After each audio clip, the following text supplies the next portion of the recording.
ଆଜ୍ଞା ମୁଁ ଉତ୍ତମ କୁମାର ମହାନ୍ତି ଶ୍ରୀ ଜଗନ୍ନାଥ ମନ୍ଦିର ଆମର ଦିଘି ଜଗନ୍ନାଥ ମନ୍ଦିର ପରିଚାଳନା କମିଟିର ମୁଁ ସଭାପତି ଅଛି। ଯେ ମନ୍ଦିରଟି ଆଜ୍ଞା 2010 ମସିହାରେ ଆରମ୍ଭ କରାଯାଇଥିଲା। ସେଠି ଆମ ଦିଘି ଅଞ୍ଚଳର ଗ୍ରାମବାସୀ ସମସ୍ତେ ବୈଠକ ବସି ଯେ ଆମର ଦିଘି ଗ୍ରାମର ବଦାନ୍ୟ ବ୍ୟକ୍ତି ଶ୍ରୀ କୃପା ସିନ୍ଧୁ ଜେନା, ରବୀନ୍ଦ୍ର ଜେନା, ମହେନ୍ଦ୍ର ଜେନା ସେମାନେ ଭୂମି ଦାନ କରିଥିଲେ। ଦାନପତ୍ର ଦଲିଲ କରିଦେଇଥିଲେ 22 ଡିସମିଲ୍ ଜମି। ଆଉ ସେତେବେଳେ ବର୍ତ୍ତମାନ ଆମର ଯେ ପରିଚାଳନା କମିଟିର ସଭ୍ୟ ଅଛନ୍ତି ଶୁଭେନ୍ଦୁ ଶେଖର ସାମଲ, ସେ ଶୁଭେନ୍ଦୁ ସାମଲକୁ ସେତେବେଳେ ଆମେ ହେଉଛି ମାର୍ଫତଦାର ରଖିଥିଲୁ ଜମି ଯେତେବେଳେ କବଲା କରାହେଲା। ଯେ ସେବେଠୁ ମନ୍ଦିର ନିର୍ମାଣ ହୋଇ 2022 ମସିହାରେ ପ୍ରତିଷ୍ଠା ହେଲା, ବିଗ୍ରହ ପ୍ରତିଷ୍ଠା କରାଗଲା। ବିଗ୍ରହ ପ୍ରତିଷ୍ଠା ପରେ ସେ ଶୁଭେନ୍ଦୁ ସାମଲ କ'ଣ କରିଛି ନା ଆମର ଯେଉଁ ଗୋଟେ ଆଗରୁ ଗୋଟେ ବି କମିଟି ଥିଲା, ସେ କମିଟିରେ ମଧ୍ୟ ମୁଁ ପ୍ରେସିଡେଣ୍ଟ ଥିଲି, ତା ବାପା ସେକ୍ରେଟାରୀ ଥିଲେ।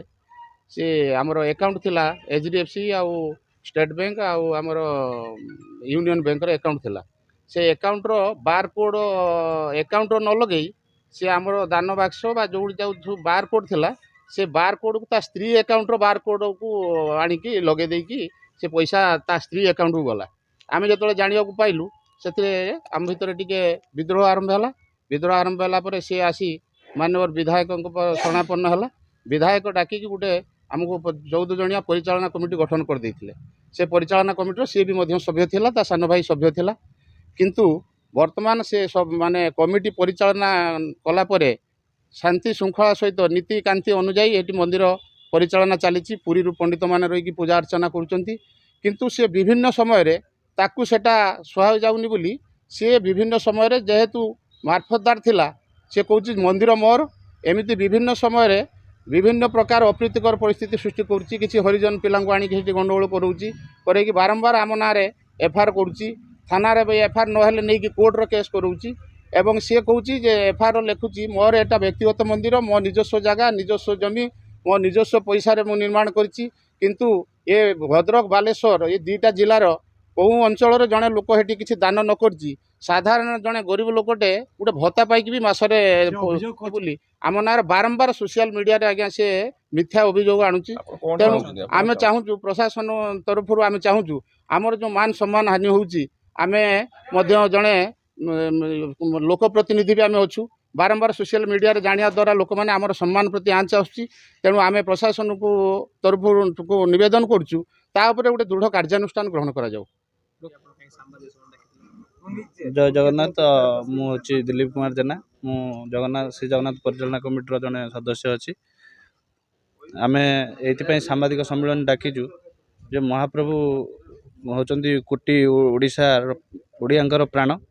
ଆମେ ପ୍ରଭୁଙ୍କୁ କେମିତି ପ୍ରଭୁଙ୍କର ସୁରକ୍ଷା କରିହେବ, ପ୍ରଭୁଙ୍କର ବଦନାମ ନ ହେଉ।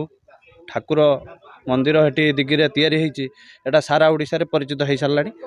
ତେଣୁକରି ଏହି ମନ୍ଦିର କେମିତି ଉତ୍ତରୋତ୍ତର ଉନ୍ନତି ହେବ ଆମେ ସେ ବିଷୟରେ ଚିନ୍ତା କରିବୁ। ଆଉ ଆପଣମାନଙ୍କୁ ମାଧ୍ୟମରେ ଜଣାଇଦେବୁ ଯେ ମନ୍ଦିରର କୌଣସି ଆମେ ପରିଚାଳନା କମିଟି ହିସାବରେ ମନ୍ଦିରର କୌଣସି ଅନିଷ୍ଟ କରାଇଦେବୁ ନାହିଁ କି ଅନ୍ୟାୟକୁ ପ୍ରଶ୍ରୟ ଦେବୁ ନାହିଁ। ଏଇଟା ହେଲା ଆମର ପ୍ରଥମ ଲକ୍ଷ୍ୟ। ବାରମ୍ବାର ଯେଉଁ ଦିଘି ମନ୍ଦିରକୁ ବଦନାମ କରାଯାଉଛି ସେଇଟା ନ କରାଯାଉ। ଯେଉଁ ଭାଇ କରୁଛନ୍ତି ବଦନାମ ସେ ପ୍ରଥମେ ତାଙ୍କ ମୁହଁ ଚୁପ୍ ରଖନ୍ତୁ। ଜଗନ୍ନାଥଙ୍କ ବିରୁଦ୍ଧରେ କହିବା ବନ୍ଦ କରନ୍ତୁ। ଭୋଗ ମଣ୍ଡପ ଚାବି ପକାଉଛନ୍ତି, ଚାବି ପକାଇବା ବନ୍ଦ କରନ୍ତୁ।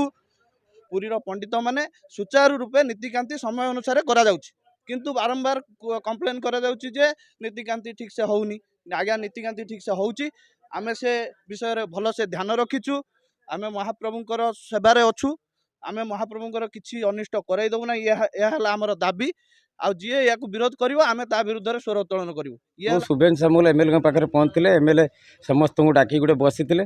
ବସିଲା ପରେ ଶୁଭେନ୍ଦୁକୁ ପଚରା ଯାଇଥିଲା ତ ମନ୍ଦିର ଠାକୁର ଦାୟିତ୍ୱ ତୋତେ ଦିଆହେଇଥିଲା, ତୁ 16 ମାସ ଦାୟିତ୍ୱ ନେଲୁ, ମନ୍ଦିରର ହାନି ଲାଭ କ'ଣ, କିନ୍ତୁ ଡେଭଲପମେଣ୍ଟ କାମ କରିନେଉ। ସେ କହିଥିଲା କି ଆଜ୍ଞା ମୋର 8 ଲକ୍ଷ ଟଙ୍କା ଦେଣରେ ଅଛି। ସେଇଠୁ ବିଧାୟକ କହିଲେ ନା ଆମେ ଗୋଟେ କମିଟି କରିବା, କମିଟି 3 ମାସ ପାଇଁ ଦାୟିତ୍ୱ ନେଉ, ଦେଖିବା କେତେ ଟଙ୍କା କରୁଛି। କମିଟି 3 ମାସ ପରେ ସେ ସୁନାବେଶ ଥାଏ ସେଦିନ ବିଧାୟକ ପୁଣି ତାଙ୍କ ଘରକୁ ଡାକିଲେ। ଆମେ ତାଙ୍କ ଘରକୁ ଆସିଥିଲୁ। ଘରକୁ ଆସିକି ଦେଖିଲେ ସେ 3 ମାସରେ 4.5 ଲକ୍ଷ ଲାଭ ଦେଖାଉଛନ୍ତି। ତୋର କେମିତି 16 ମାସରେ 8 ଲକ୍ଷ ଦେଣ ହେଲା। ତାକୁ 4ଟା ପ୍ରସ୍ତାବ ବିଧାୟକ ଦେଇଥିଲେ, ସେ 4ଟା ଯାକ ପ୍ରସ୍ତାବକୁ ଭାଙ୍ଗି ଦେଇଥିଲା। ତାପରେ ବିଧାୟକ ରାଗିକି ପାଟି କରିଥିଲେ, କହିଲେ ତୁମେ ଯାଅ କମିଟି ଚଳେଇବ। କମିଟି ଅଦ୍ୟାବଧି 5 ମାସର ଦାୟିତ୍ୱ ନେଇଥିଲା। 12 ମାସ ହେଲା, 12 ମାସର 17 ଲକ୍ଷ ଏଭବ ଟଙ୍କା ମନ୍ଦିର ଆକାଉଣ୍ଟରେ 14 ଲକ୍ଷ ପାଖାପାଖି ମନ୍ଦିର ଡେଭଲପମେଣ୍ଟ କାମ କରିଛି 4-5 ଲକ୍ଷ। ଏତିକି କଲାପରେ ସେ ଯେଉଁ ବାର ଏସି କେସ୍ କରିବାଠୁ ଏ ମିଛ ସତ ଡାଁ ବାଁ କହିକି ଚଲେଇଛି। ଗାଁରେ ଯଦି ପ୍ରକୃତରେ ସିଏ ଜଣେ ହିତାକାଂକ୍ଷୀ ବା ସେ କେହି ପଇସା ଦେଇନାହାନ୍ତି, ସେ ତାର ଏକିଟା କରିଛି, ସେ ମନ୍ଦିରଟାକୁ ନିଜେ ବଦନାମ କରୁଛି ନା। সেটা শুভেন সামল মানে ভারি খারাপ লাগুছে। আমি এপর্যন্ত তা বিরুদ্ধে কিছু স্টেপ নৌনথিলু। আজ্ঞা বিশ্বাস করবেনি, মু সবু ক্ষেত্রে তাকে বুঝাଏ মানে নিজ গাঁ অনুষ্ঠান বদনাম করনি। সে যে সোশিয়াল মিডিয়ার সারা ওড়িশা দেখুছি, যিয়ে পারে সে ফোন করছে।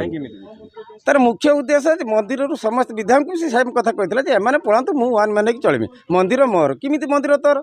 কিন্তু সে মিছে মিছে যে কেস করছি তা প্রতি গোটে মানে প্রশাসন কিছু পদক্ষেপ নেউ, সে এইমতি বার বার আর ন করু, মানে সে মন্দিরটাকে বদনাম ন করু।